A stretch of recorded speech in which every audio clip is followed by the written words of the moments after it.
Nous allons voir un nouveau tutoriel sur jeanpierrevillette.com sur Ciel Association Evolution 2020. Cette fois-ci, nous allons voir une nouvelle thématique. Nous allons voir maintenant la partie facturation.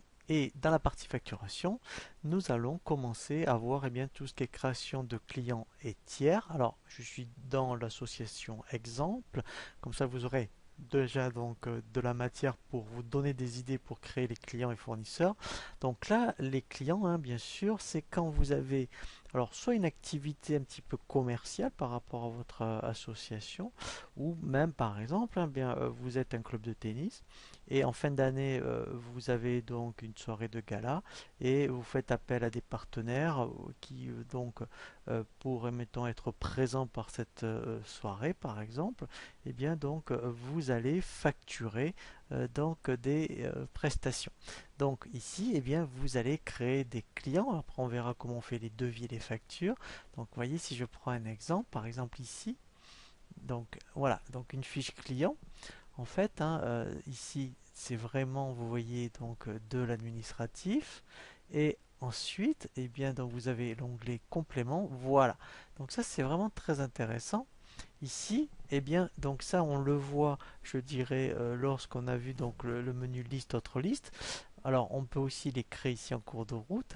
Eh bien, vos clients, vous pouvez avoir en fonction de votre typologie de clientèle, ça peut être, vous voyez, des particuliers, des grossistes, des associations. Alors ça, c'est intéressant parce qu'après, on peut faire aussi des mailings ciblés, mais aussi pour les statistiques, eh bien, vous saurez donc la répartition de votre chiffre d'affaires en fonction de la typologie de vos clients. Et ce qui est très important aussi, c'est d'indiquer ici les modes de règlement. Alors surtout si eh bien, vous avez des modes de règlement avec des paiements différés, comme ça vous pourrez voir les échéanciers, et puis aussi comptablement, ça vous générera après l'écriture comptable.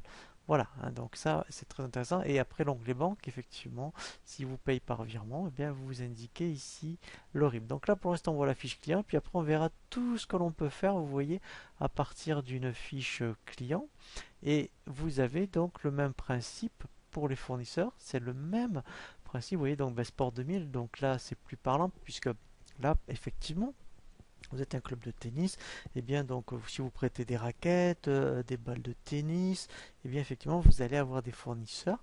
Et bien par exemple, vous voyez Sport 3000, si on prend donc l'exemple, c'est le même principe qu'une fiche client, vous voyez, et l'onglet complément. Voilà, et là pareil. Donc là, vous voyez, donc là, alors là, vous voyez qu'on ne peut pas le créer en cours de route, donc d'où l'intérêt de l'avoir mis dans liste autre liste, puisque là, vous voyez, si je voulais mettons, mettre magasin de sport, vous voyez, je ne pourrais pas le faire. Voilà, et après, effectivement, on verra tout ce qu'on peut faire à partir d'une fiche fournisseur.